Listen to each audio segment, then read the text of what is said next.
Hello and welcome to Linebreak Rugby podcast.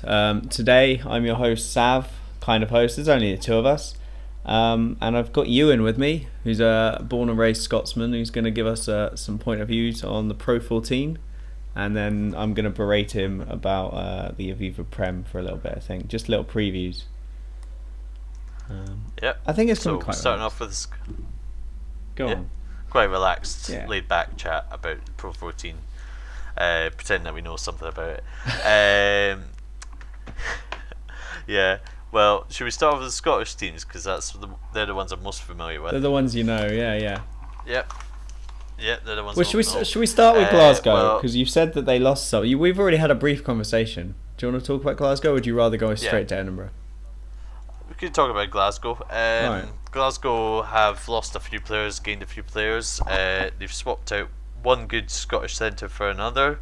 They've lost Mark Bennett to Edinburgh, and they brought in Hugh Jones from the Stormers. So they've went for the sexy new kid on the block, and sadly Mark Bennett that's had a bit of a problem with injuries. He's been brought along to Edinburgh, but hopefully we'll make a good. Make him see the light of Edinburgh being the better city, and I mean, it could be the better city, but it's uh, probably not the better rugby team. shush. But no, yeah. Living in Edinburgh's worth it. Yeah, And they've also they've brought in a lot of academy players, and they've got Ollie Kebble in, so they plundered the Stormers. Who's a loose head prop for the Stormers, and he played a fair bit in Super Rugby this year. Might have seen him about. And they've got Callum Gibbons as well, and Lilia Masaga, who their new coach Dave Rennie has brought over from New Zealand with him. And Gibbons. it's I Callum think Gibbons. Sim really rates him. He's a bit of an animal. Yeah, it's fairly good. So that's Him a good pickup. he was often starting lineup with Brad Shields and Ardy Sevilla as well for the Hurricanes last year. Yeah, he's an animal, that one. He's a fairly good buy. And Lilia Masaga, I'm not sure if he's done much this last season, but he's got a good pedigree from years gone by. And it's going to be all change at Glasgow because Gregor Townsend has been in charge for 4 years, at least 5 years, maybe. And it's been working quite well. And he's been working quite well. So it's a big change about the team culture, and it's been basically Townsend's boys for the last 4 or 5 years, and now they've got Dave Rennie. And Rennie apparently was attracted quite a lot by the culture, and he'd met Gregor Townsend in 2012 because Townsend, before he took his roll up with Warriors, he had a little stint out in New Zealand to see how they play, and I think it's the sort of attacking culture that's sort of attractive because there's definitely better paying gigs he could probably have went to, but it's quite a steal that Warriors got him probably. So yeah, he's also taken a few of the coaches from the Scotland setup, from with Vern Cotton departing, Jason O'Halloran, and the forwards coach as well. They've got a few new coaches in, so it's a fair bit of change there. But Gregor Townsend will probably still have a fair amount of influence as Scotland coach, seeing as who he wants playing and what positions he wants them to be playing in for Scotland. I certainly feel like that approach is, if not taken completely seriously in New Zealand, it's certainly every single New Zealand team seems to play, apart from maybe the Crusaders, a similar way. And if that happens in Scotland, I think it can only be a positive thing, really. Yeah, Influence. it's going to be it would take a fair amount to change Edinburgh's style of play, and I don't think Richard Cockrell's the sort of way that you change Edinburgh's style of play for an attacking style. Yeah, but if you go for one side being providing all the backs and one side providing all the forwards, that's maybe the way you go with Edinburgh and Glasgow. That's true, hard actually. gritty forwards And Bradbury, is silky Bradbury backs and still Warriors. kicking around, or? For Edinburgh, Yeah. Yeah. Are we moving on to Edinburgh though? Yeah, he's still. Well, I thought you sticking brought up around Cockerell, so I just want to, move on to that. Yeah. It's Cockerell's basically adopted the former Edinburgh coaching staff as well, so it's like a new man on the top, and Duncan Hodge has been moved back into the attacking coach role. He's Bradbury's around a bit, so hopefully he'll get a bit more representation for Scotland. Mm-hmm. And we've not made as many additions, I don't think, as Glasgow. We've got there's some academy players that are probably going to make their way through, like Darcy Graham, because he's got into the Scotland training setup. All right. He's a flying winner who did really well at the Under-20s World Cup. But our biggest signing is our one marquee signing is Robbie Fruin. Yes. From Bath, who can hopefully Fruin was from Bristol, was he? No, Bath. Was he at Bath? He was just injured for a long season. He was injured for ages. Yeah, he was. Yeah. He had a great few last games for Bath before he signed for us, so it's it was good. But it depends if we can keep him fit.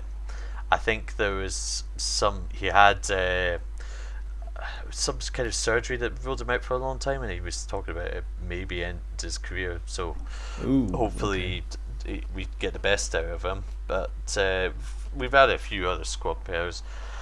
I'd expect Edinburgh to move up the table, but this happens each and every year that you expect with the amount of investment that Edinburgh put in. I tell you what, well, if nothing else, mid-table is mid-table higher or lower because it's 14? It's probably lower now, isn't it? Yeah, it's lower. Yeah, we could see, because I could see the new additions and who we've not mentioned so far, the South Africans actually doing quite well. Depending. Well, Cheetahs maybe. I think the Kings are going to struggle, but we'll get onto that in a bit, I suppose. Yeah. So we're hoping. I think we're both hoping for Edinburgh to do well, actually, because I'm a little bit on that. You're kind of. I'm going to make you an Edinburgh supporter. Come over to the sort of dire straits of being an Edinburgh fan. I've been quite happy actually, just letting that. Always enjoyable. Exist elsewhere, and I don't have to bother with it. I can be nearby, but not. I think the thing is that even playing up here. The guys I'm hanging around with, most of them are like Glasgow fans, and I even saw a Harlequins top, and I was thinking to myself, "This really?" So I was just like, Edinburgh's not really getting representation in this part of the world. Well, I've got to say, most rugby fans I know will support Glasgow and will talk about Glasgow more, but I'd still say most people I know would support. I guess I'm in a different place from you exactly, so you're maybe in well, I won't say where you are, but you're a little bit further away from Edinburgh, and it's so I guess they're just general fans of Scottish rugby. But most people here, they talk about Warriors, and then they'll go along and begrudgingly support Edinburgh. But I love a begrudging fan. They're like, "Oh, we're from this area, so we should really follow the local team." Yeah, we should. I feel like that happens. Remember when I got you? Go on. Remember when I got you to watch that classic of a match between Edinburgh and Dragons? Oh my god! I nearly died from the match, and then you logged off for the final few exciting minutes. I couldn't handle it. Where actually. I couldn't handle it. I was just I was fully into it. I was ready. I was used to supporting a team that might lose in Exeter, because obviously we came 8th and 6th and things, early doors, just getting promoted. And I thought, it'll be like that. We'll watch a plucky team kind of trying their best. And I just watched the game and I was like, that's not what is happening here. This is not I don't know. No. It just was a very different style to the one I was hoping would come out. Yeah, hopefully, it is real that Cockerell will provide a mentality change, and it will be sort of harder work and less. There'll be less accepting of silly mistakes and knock-ons and all those sort of things that just ruin attacking plays, because Edinburgh, when they got the ball into the backs last year, they just didn't seem to do much with it really. They could win a good scrum and then just not do anything with it. And I think the interesting thing for me is Richard Cockerell. He he's well known for creating his own culture. Yeah. I don't think he's really well known for fixing a backline, particularly. Yeah, but if it sort of gets them maybe working, I don't know if they pull out the forwards more to sort of help out the backs, or I don't know, like silly mistakes as well. If he's a bit of a disciplinarian and he stops like Edinburgh getting stupid red cards, or like Phil Burley last year getting red carded for reacting to Pascal Papi. It was Pascal Papi being an idiot and sort of pulling him back, but he went and struck it was Pascal. That was when Pascal Papi did that dive after being slapped by Phil Burley. Oh right, yeah. Sort of making sure like players don't give away stupid things like that. I think there's one thing. Well, obviously we've got the Tuolangi incident from Cockerell, but in reality he is a disciplinarian. Like, he's not going to take much rubbish, and he is a. I wouldn't say he's old school, because he's perfectly able to run that new age tactics, but he's still got that mentality that's quite old school, maybe. Yeah, I'm interested. I hope Sure. Edinburgh bounce back, and I hope Cockerell's the right man to do it. I'm always skeptical, because I felt like he was so Leicester Tigers. Like, the club was him and he was the club, and a new environment having to mould that mentality might take a while. But hopefully it's been over. I've got to say, there's a lot of positivity about him. Good. Like a lot of people are comparing him to. You might not think this is a positive coaching appointment, but Andy Robinson when he came into Edinburgh, because when he was at Edinburgh, he transformed the team, and Edinburgh almost won the league in his final year with Edinburgh. They just lost out because he got appointed to Scotland, and they fell away after he got appointed.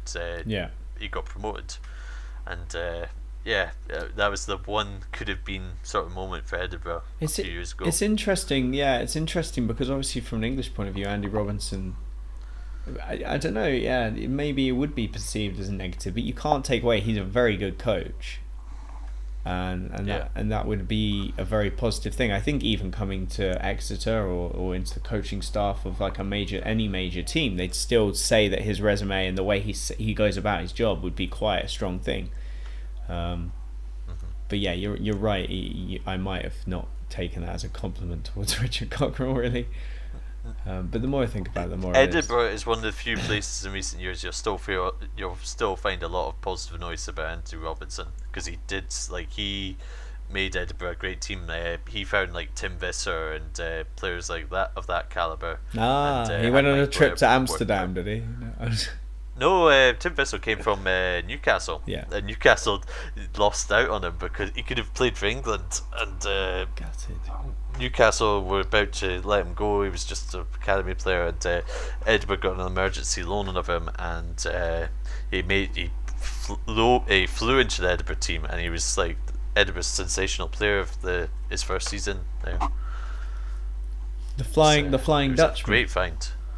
Flying Dutchman, yeah. I mean, he was a great find, to be fair, and like you say, he did appear to come out of nowhere. It wasn't like a long rise. It felt like it was just all of a sudden he was there and he was scoring tries and was very quick. So yeah, that was a very good find. He wasn't a project player. He wasn't. I'm just saying true. that. He wasn't a project player. There's a lot of grief. He just turned into one. I actually think because now, and this is moving away. Perhaps we're talking more about the South African teams. Because there's now South African players in the Pro 14 and they're playing against European players. Are we going to see more? Not lower level, but uncapped Springbok South African players get bought by European players who have not acknowledged that they're good for the Cheetahs or they're good for the Kings, and then kind of make a project player out of them. But you've got to do a longer term project. When does the It'll be 5 years will come in? Yeah. So it's much more of an investment. But imagine you've got for example, there's 4 Irish teams. And there's 4 Welsh, 4 Irish, 2 Scottish. So imagine that Irish team. Imagine Connacht see a 20-year-old or a 19-year-old Kings player and think, oh, he's not able to get into only the 2 South African teams that are within the Pro 14. Maybe we could have him. Yeah. Do you know what I mean? Long term, I think there's more of an option for that. There's another counterpoint to that though, because the South African teams might have more money because of the Pro 12 money, and they might be able to hold on to the younger players more likely. And like you could also say, oh, you get the attraction of traveling to Europe and selling yourself once you make That's true. a name of yourself. So like it'll maybe encourage South African players to stay around, get capped by South Africa, and then they might sell themselves to a French team, but they won't be a project player. They'll be I certainly one cap, think 2 cap international or something like that. 5 years is quite contract. a long time as well. Yeah. So you've got that 5-year buffer, which is huge if you think about it, because you have to get them very young, and at that point it's kind of whether they'll even blossom into being that world star player that you were hoping they would.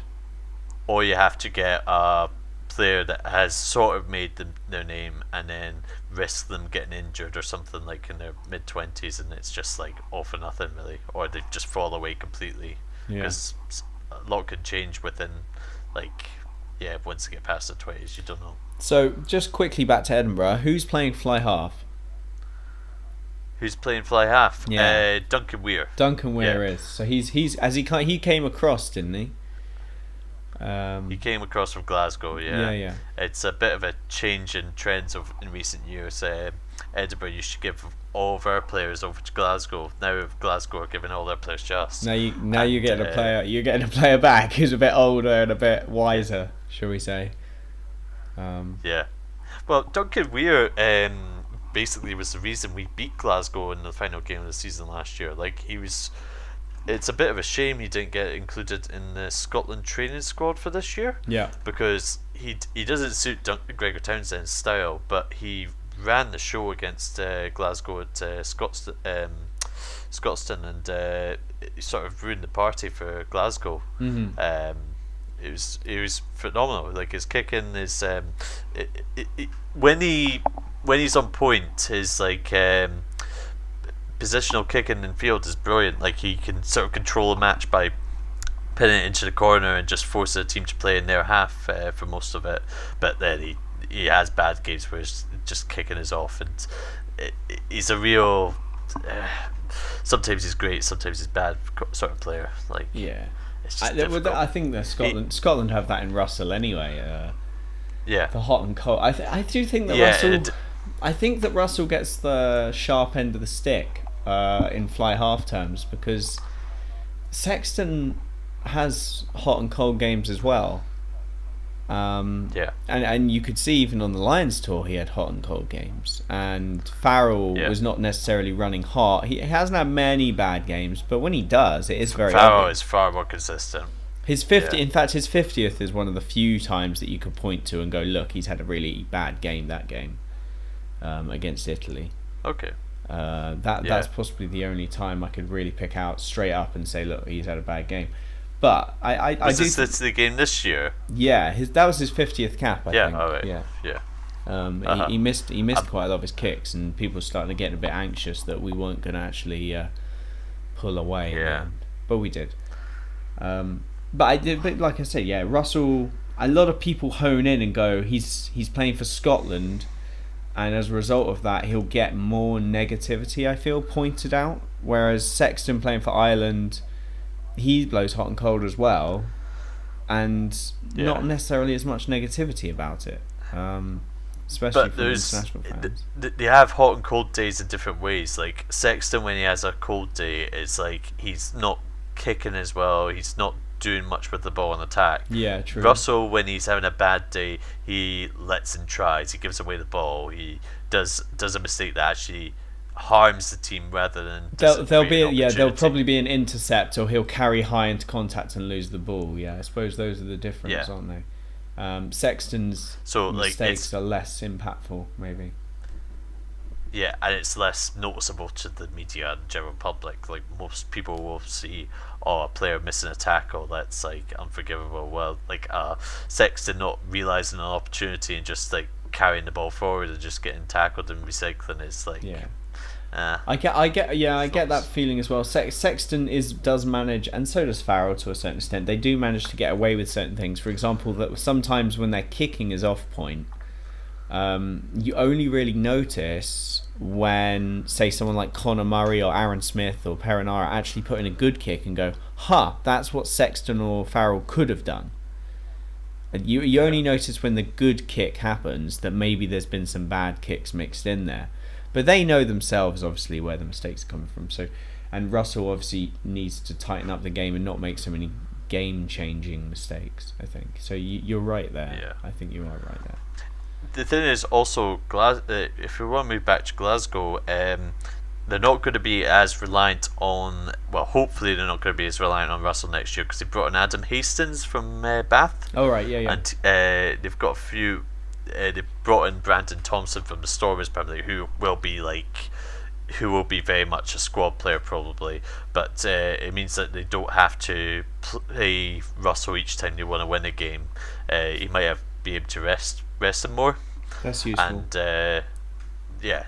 they won't have to rely on Pete Horn, who is really a centre filling in at fly half. So with the additions that Glasgow made, I think it's going to help them for Scotland, because they've also moved out a few Scottish eligible players. Like, they lost Strauss, so they don't have to worry about him going off for playing for Scotland, and they brought in Callum Gibbons. Well, Callum Gibbons isn't neat, but it's just they'll be playing more younger players that won't get called up straight away. Can you only play for Scotland playing in Scotland? No. Okay. You can play for Scotland if you're playing away. You sort of get a preferred choice if you play in Scotland, but like Rich Gray, Josh Strauss probably, who else? Tim Visser still get called up for Scotland. Yeah. So there's that. There's not like a Guinea rule or whatever, the Cooper rule. No, there's nothing clearly defined anyway. It's not been made clear to the public. Okay. It's just like, it's sort of expected if you're a Scottish player and you want to make your way into the Scotland squad, you have to at least work your way up through the Scottish system, and then you can either move on or stay in Scotland. All right. And it's looking more and more. Yeah, that. Sorry, go on. That can I say, this moves me on to a point that I was going to talk about. Pro 14 is going to have a very interesting setup for internationals next year, because there's 2 different international calendars for the South African sides and then everyone else. Because the South African sides, they're talking about having 2 different international squads, one made up from the Pro 14 teams and one from the Super Rugby teams, because the Rugby Championship is going to be ongoing when the Pro 14 starts. And and Super Rugby is played at a completely different time of year. So the Cheetahs are actually losing a few players for the start of this season to the Rugby Championship. They're losing Bahoji, they're losing Cassiam, they have lost Raymond Rio and Francois Venter, some of their best players. So they could, but conversely, when it comes to the Six Nations, they could absolutely stomp people. Because the boys will all be back, and they'll be... Well, I think the issue that... And obviously everybody knows this, but this is 2 seasons in a row, really. Yeah. These boys have not had a long break for their bodies to recover, and I'm not going to say that they're going to be particularly tired, but they I mean, a season takes it out of you. So both teams, both the Kings and the Cheetahs, are going to have players in there that are getting tired for sure. It's a long season, and it's back to back. I wonder if this is intentional. I'm just looking at the fixtures for the Pro 14 next year, right? Yep. And nearly all the matches played over the Six Nations period. Well, actually, it's more like half and half. But I guess they're going to play games out in South Africa in stints, so it's like easier to sort of transport everyone over there. But most of the early games seem to be in Europe, and then there's 1 or 2 that are in South Africa. Because I was going to say, if all these games were played out in South Africa, say over the Six Nations, like I could see even the Kings like beating people easily. Like, even the Kings. Glasgow.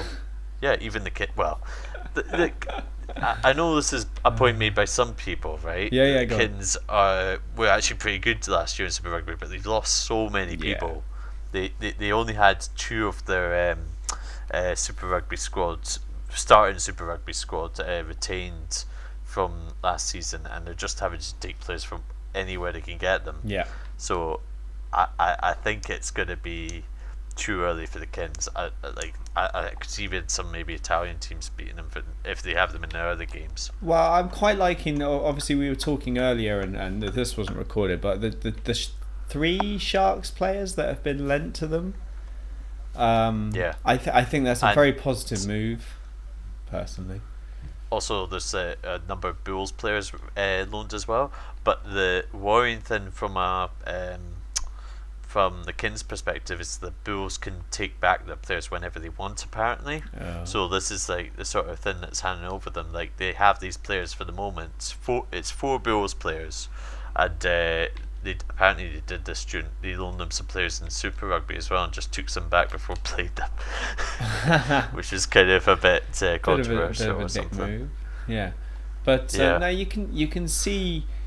I'm quite impressed by the Sharks doing that personally, because obviously it's good to have South African rugby players, especially when you've got I don't know if they're considered completely second string, but long-term projects on your books that you want to get game time, especially in a brand new market against European opponents. It's quite a useful thing to be able to do. Yeah.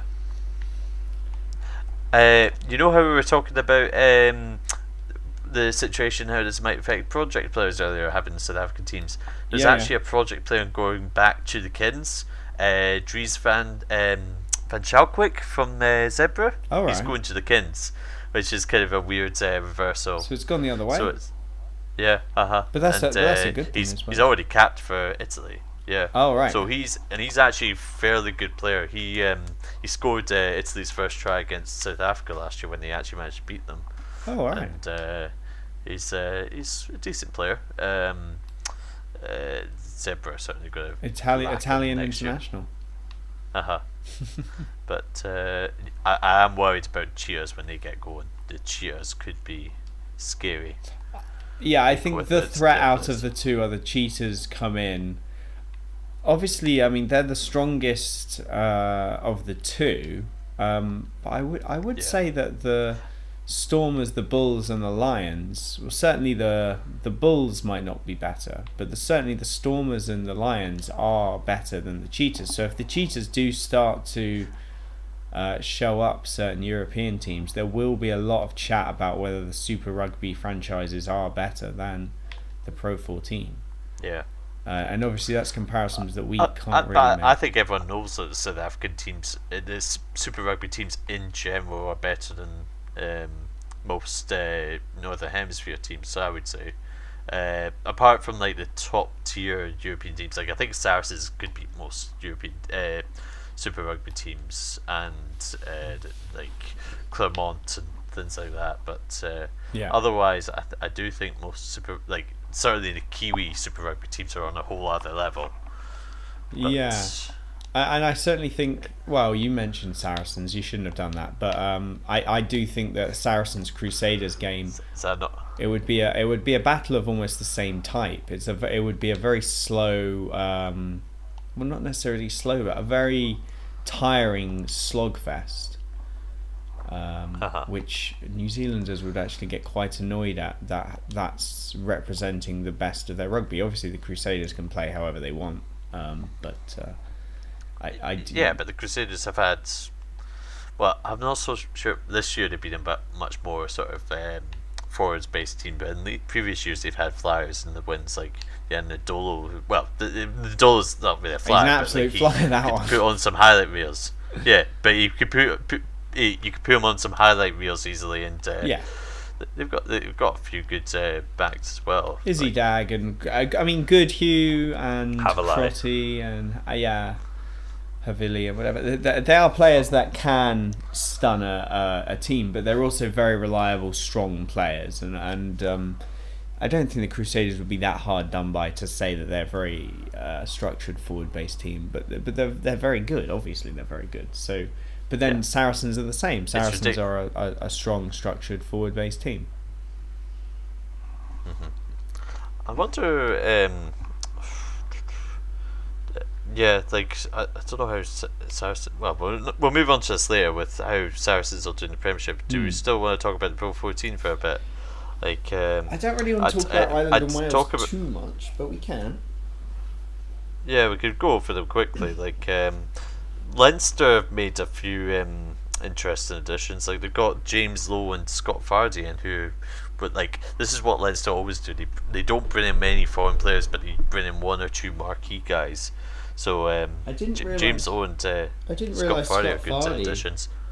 I didn't realise Scott Fardy was going to Leinster. Yeah, he's joining up. But the weird thing about him going is that he's going to probably slot in as a lock, which is a bit weird because he's good at lineouts, but like, he's not really Leinster a lock. have a million back row forwards, don't they? Yeah, they've got Van der Fleer, Sean O'Brien, Levy, all those players coming through. It's ridiculous how many back row players Leinster have, but yeah, they're gonna have to find James Lowe. That's a really weird signing because I don't see Fardy as a second row. No, I mean obviously he could play there in a pinch. But I wouldn't. Oh, and he's also a very, very good player. But to me, that seems a very odd, odd signing. It's not the team that needs him. Like no, he could. And Leinster, the one place Leinster do like players is is second row. So I can see why he's been signed as a second row, but it just doesn't feel right. Put him in there. No, it's a bit of a waste. Like if you sign Scott Fardy and then you put him in the second row, it's like, all right, cool. Well, he was. I mean, he obviously fell out of favour with the Brumbies after, because I forgot that he stopped getting picked for them, quite a little bit. Did he? All right. Yeah. Wow. Obviously, probably on the back of the fact that he was moving. Yeah.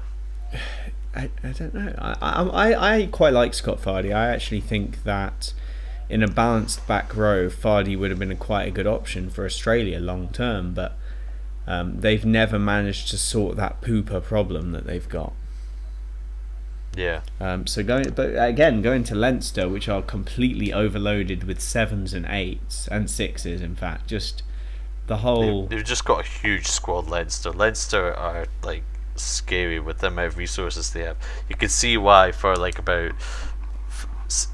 Even when, like 2-3 years ago, even if they didn't win the league or whatever, they still made up like over half the Irish team. Yeah. Leinster players, just because they had so much quality in that. It's ridiculous, and they've got Henshaw and Rinrose in their centre pairing as well. The Ireland's centre pairing. Yeah. And like those two aren't going to have too much competition for the centres next year because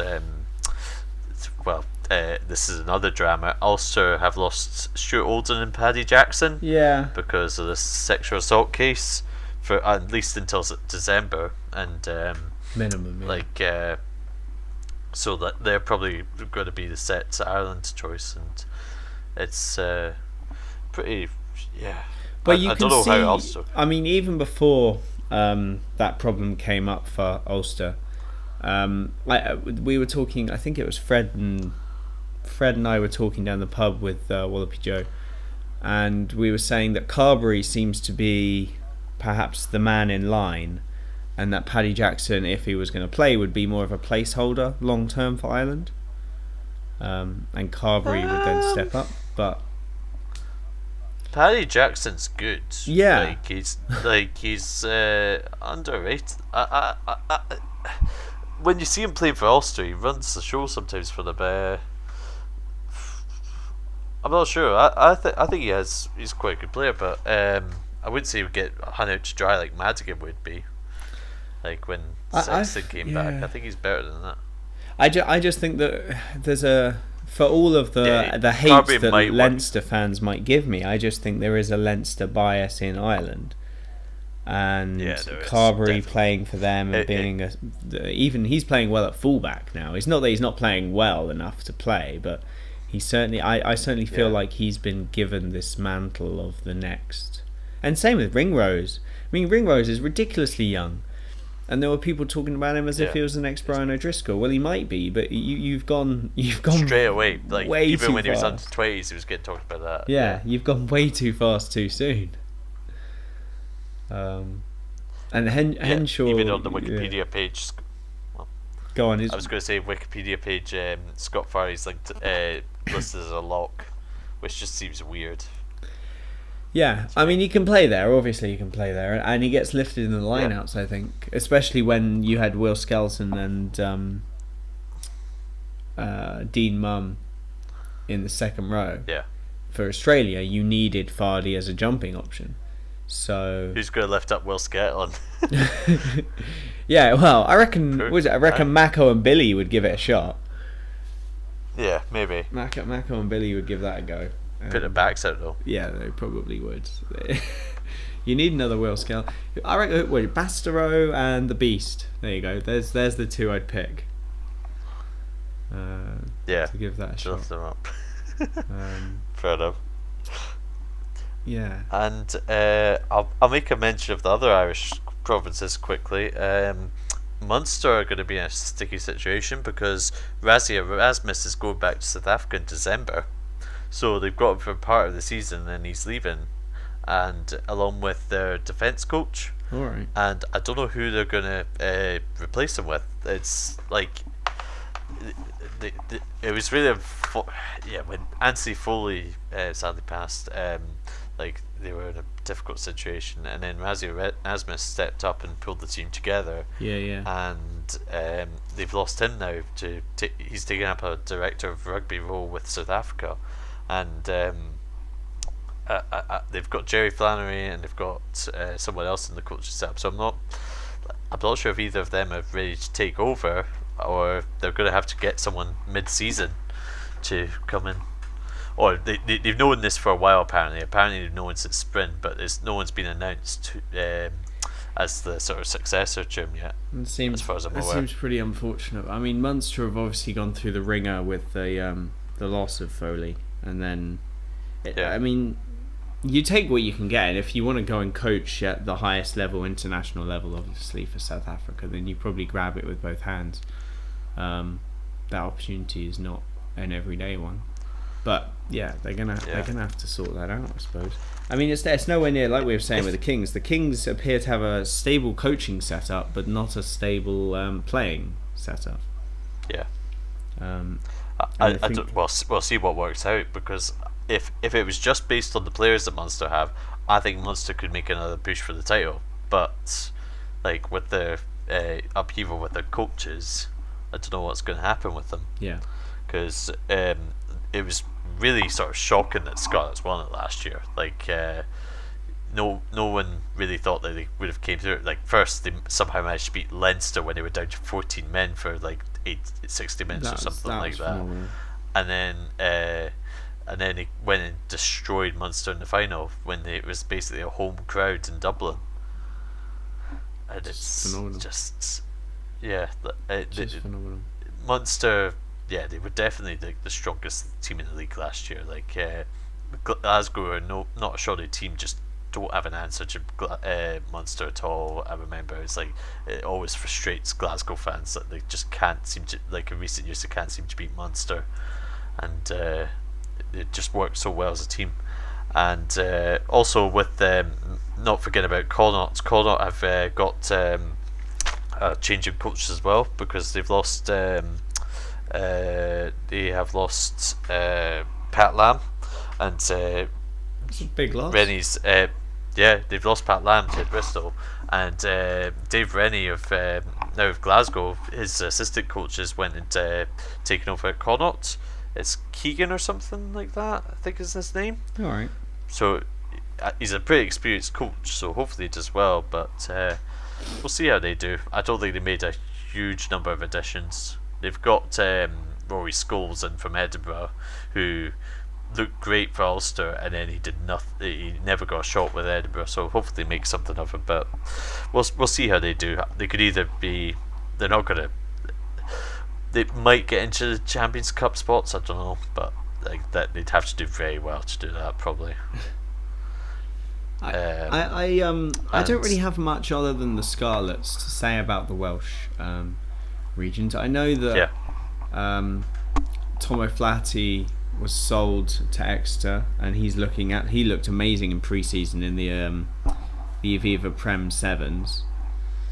So I think that's a big loss to a Welsh region. I can't remember whether it was Ospreys or Blues, or even Dragons. I don't know which one it was, but I know it wasn't Scarlet. He came from Ospreys. He came from the Ospreys. It was Ospreys. All right. Yeah. But I mean that to me was already a big signing, and that doesn't come across as a big signing really, because he's a no-name winger who's not broken into the first team really, but he's looking very exciting, and that's already a positive step for Exeter. So Ospreys have obviously lost, I think, an exciting talent, but I don't know much about what the rest of their setups. Obviously they've got Patchell. They've lost a fair few players. They've lost Sam Hunterhill to Bath. They lost Matavesi to Newcastle. They lost Tyler Ardron to Chiefs. I'm not sure if he's staying for part of the season and then go to Chiefs for Super Rugby. And there are a few big players to lose. And Ospreys were really frustrating last year because they were really, really good. They looked like the Welsh team that was going to challenge for the title, as they often do. And then they just fell away after the Six Nations. I don't know what happened with them.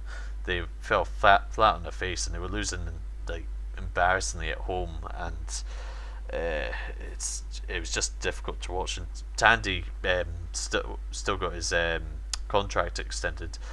I would have said at the start of last season, Ospreys would have been one of my favourites for winning the league, and they looked like it for a while, and then they just fell apart somehow. I don't know what. Yeah.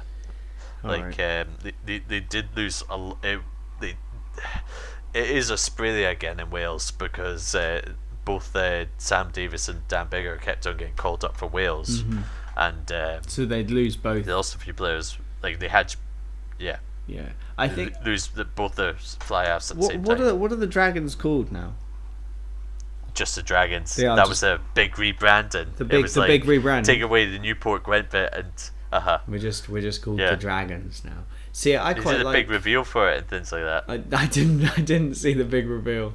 I do quite like the not necessarily the branding aspect of it, but just that at least Dragons does have that Welsh connotation, you know. They're owned by the Welsh Union now as well. All right. They've been taken over completely. Fully I think. Bought out. I think they're the only union-owned team in Wales now. Okay. And it's maybe not a complete buyout, but I think it's a majority now that the union has, at least. And there's one big change at Dragons. They've got Bernard Jackman in as their coach now from Grenoble. All right. And for a while he was fairly respected. Yeah. But he did crap with Grenoble and in France like last year. It's difficult to say it was his fault though, because there were a lot of team issues I think at Grenoble.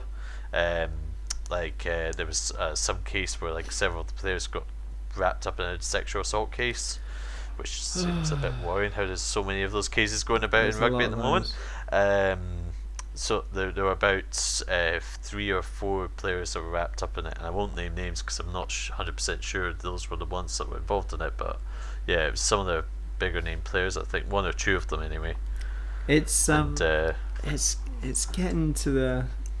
There's a lot of that flying around. You know, I don't know what to say about most of it, but it is a bit disheartening reading stories about it. And obviously, there's going to be. A lot of them do seem to get like brought up and then dismissed, because I could think of the most recent one is with Matawalu at Exeter. It's been dismissed, and who was the guy, former All Black, he was at Connaught and then Zebra. I don't know. I can't remember his name. I should know his name because it's easy. He's a big name player. You've lost me sadly. He hasn't been signed by Bristol now, has he? No, he's not being signed up to play in the championship, the prestigious championship. I feel like everybody is just ending up at Bristol. This is the thing. I feel like there's a big conveyor belt of players, and then eventually they end up at Bristol. And there's nothing. And Charles Piato ends up at Bristol. Yeah, he's bounced around everywhere. We talked off microphone about Wasps buying a load of players and not necessarily. I mean, Gopeth's the one that's kind of stuck around.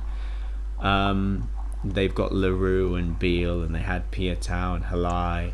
I don't really count Nathan Hughes. He was brought in, I suppose. But even Eastland. Haskell's stuck around for a while now. Haskell's a proper club man, to be honest with you. Well, he wasn't. He's become. He went around the place. He went to. Yeah, he's become. He was a Highlander, wasn't he? Was he a Highlander? Yeah, he went to Highlanders, and he played in Japan, he played in New Zealand, he played in France. Yeah. He's been all over the place. Yeah. He had a little world tour.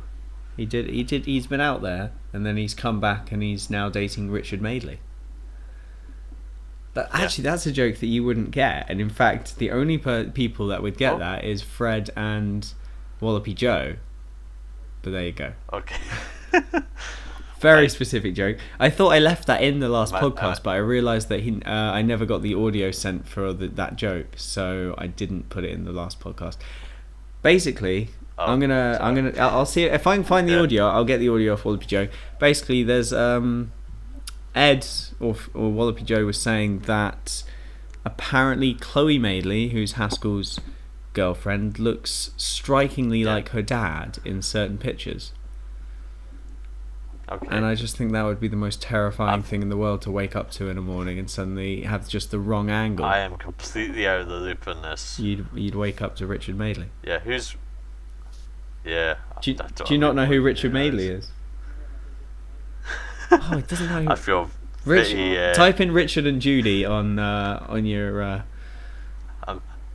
web. Oh yeah, I recognise him. There we go, that bloke. Fair enough. So imagine waking up to that in the morning. I'll try and find the audio. It was funny at the time. I mean, if Haskell, I don't know. He's on GMTV or something. He was on. I mean, this is a separate conversation. Yeah, he was on Channel 4 for a bit. Richard and Judy's show on Channel 4, and they thought they had huge ratings, and they thought they were bigger than. They thought they were bigger than the channel, so it was like 6 o'clock or 7 o'clock or something, or 5 o'clock, something like the afternoon, mid-afternoon. So they went to like this really obscure like everyday channel or guest channel or something. Anyway, they tried to bring their viewers over there, and then nobody watched it. Because people were just watching 5 o'clock on Channel 4. They weren't watching Rich and Judy. Anyway, so he's dating. I can't say I watched that. No, I mean. It was just a bit of fun, but yeah. Anyway, he's dating. Haskell's dating. Should we make this rugby related? Yeah. Is it Channel 4 or Channel 5 that have Prem highlights next year? Have they got the highlights? Both of them. It's Channel 4 or Channel 5. I'm not sure which one. I think it's maybe Channel 5. It might be Channel 5 actually, because that's ringing a bell in my head. Because they want they're going to show live Aviva Premiership games as well.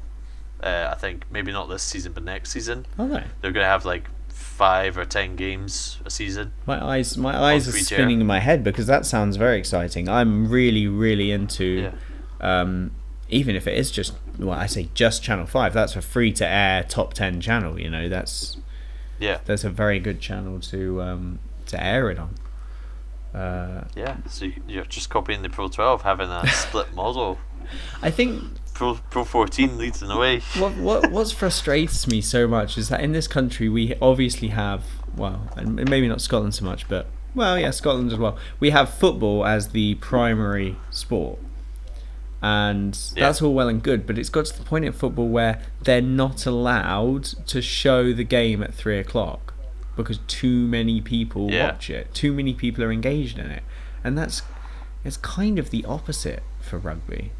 Like, we want it shown at 3 o'clock on a Saturday or a Sunday, because we want the viewership to go up and we want more people to be engaged in it. So it's I don't know. It's really this weird. might be my snobby rugby attitude, but I think rugby fans tend to be more, well, not as dedicated to a club, but more fans of the sport. While football fans more dedicated to the individual club than the sport. So like a lot of people, might be worried, might just watch their team play and then not watch anything else, and like they wouldn't turn up to go to the games. Well, rugby fans, like, we want to see as many games as possible. A lot of us, not everyone, but yeah, I certainly think fans. that. So I'm just moving my microphone a little bit. I certainly think the rugby fans are more a fan of the game itself. So rugby as a thing.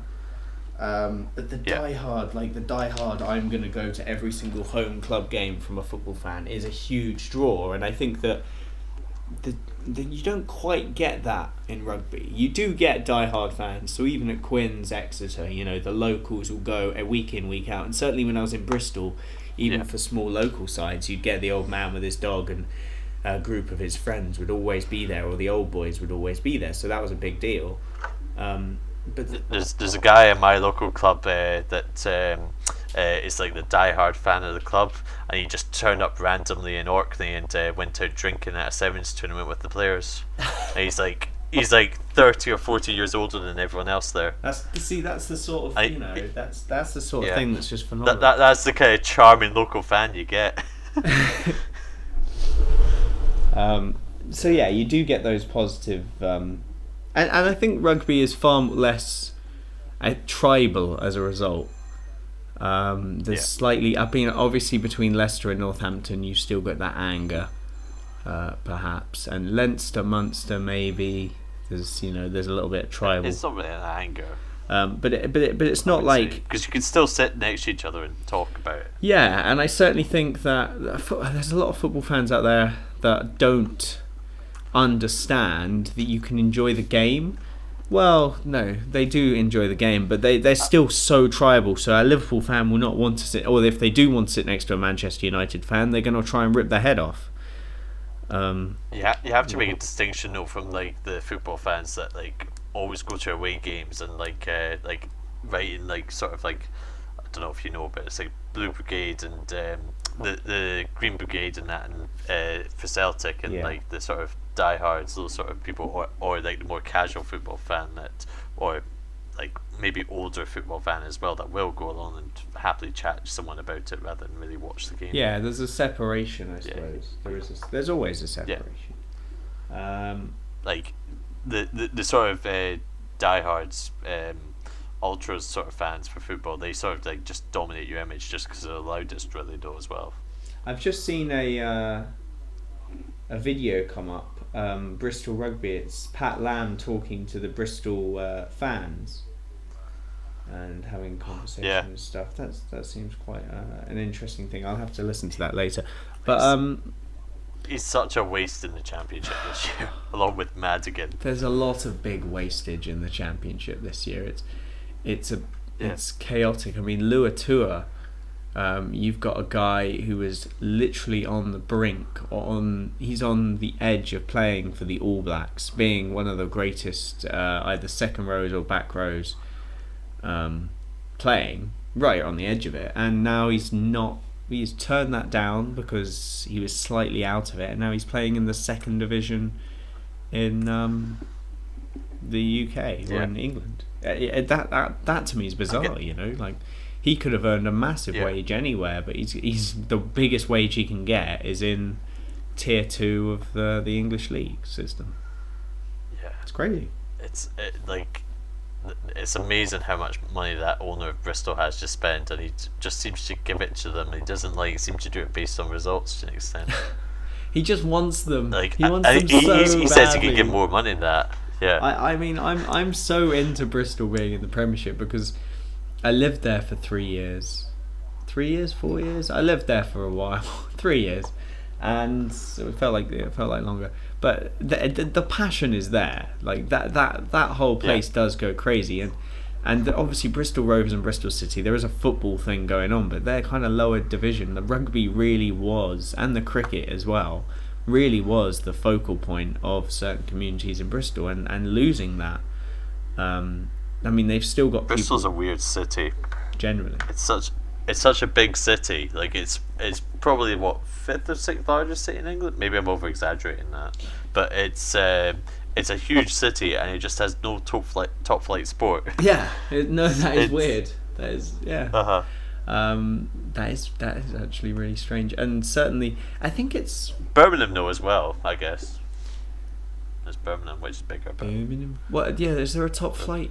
Well, no, they've got Birmingham. Have got Villa and Birmingham City. Well, Football Villa Club. and Championship. Yeah, they're not top flight, are they? That again. That's crazy. Obviously, that's more recent. There's West Brom, but that's weird. That is weird. Yeah, they're the baggies. But no, Bristol sports-wise, I suppose Bristol might not prioritise sport. They're quite so similar. If you're an American listening, probably similar to like Austin, Texas, where it's kind of an arty, edgy place, Bristol, rather than a crazy sports-mad city. That's how I describe it. I mean, they do have communities. I mean, when I was playing there, the communities did love the rugby, and they would go down when they could, but it wasn't. It's maybe a bit more traditional from a rugby point of view, because most people traditionally wouldn't support one big team. They would play for their local team, and then like former players and wives and girlfriends would go along and support that club. But most people would either just watch the internationals or see true. their local club in the village or whatever. That's very true. There's still that international vibe and not so much that local. I think it might be changing in Bristol. I'm not sure, but I think it might be, and that's what the money investment is about, I think. And it would be nice if they did it off. Well, I suppose they are doing it off their own back because they're paying for it. But good God, it does seem like a lot of money going in to just get them back into the Premiership. Should we get back on track? I'll make a quick. Well, I guess we should go into the Premiership soon, but can I just make a quick mention of Scarlets? Well, go on. There's not too much to say about Scarlets, I think. I love their wingers, by the way. Lee Halfpenny in. Oh, I love their wingers. So this comes into it. Where does Lee Halfpenny sit if the wingers and fullback are already quality?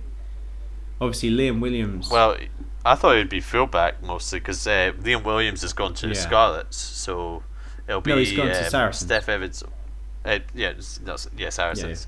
I don't know who else. They've got Steph Evans and Johnny McNichol. Yeah, Johnny McNichol's been playing at fullback a fair bit, but he's probably more of a winner. Like from his time at Crusaders, he's certainly playing now more. Yeah, and they've not lost. They lost DTH Van der Merwe as well. That is a big loss. So they've lost. Yeah, so they've lost a lot of their flying winners. I feel like Steph Evans kind of emulated DTH quite a lot last season. That his ball carrying was phenomenal. I actually think Steph Evans could running make the step inside, hard carrying. Yeah, I think he can make the step up to international level. Because although he obviously had that brain fart in the semi and got sent off, he struck me as a player that was standing out, and that was at a top tier level game. So. No, he probably would have been the man of the match in that game if he didn't get sent off. Yeah, that's how well he was playing. He created, he scored or created the first 2 tries for Scots in that game. Yeah, before he got red carded. Yeah, and it was such a stupid thing that he did, and it was very frustrating. I got so frustrated I actually stopped watching the match, despite it then being a fantastic game. You have a bad habit of that. I do, and then suddenly the game turns out to be absolutely brilliant. I didn't think I was. It's weird because I never did it, or I've never ever done it for Exeter. Like, I think it's strange. I will never switch an Exeter game off. But when it came to Scarlets, for some reason, I was really invested, and then that red card happened. I was just like, I can't watch this now. It feels weird. I don't know. And then suddenly it was like one of the best games ever, and I missed an absolute cracker.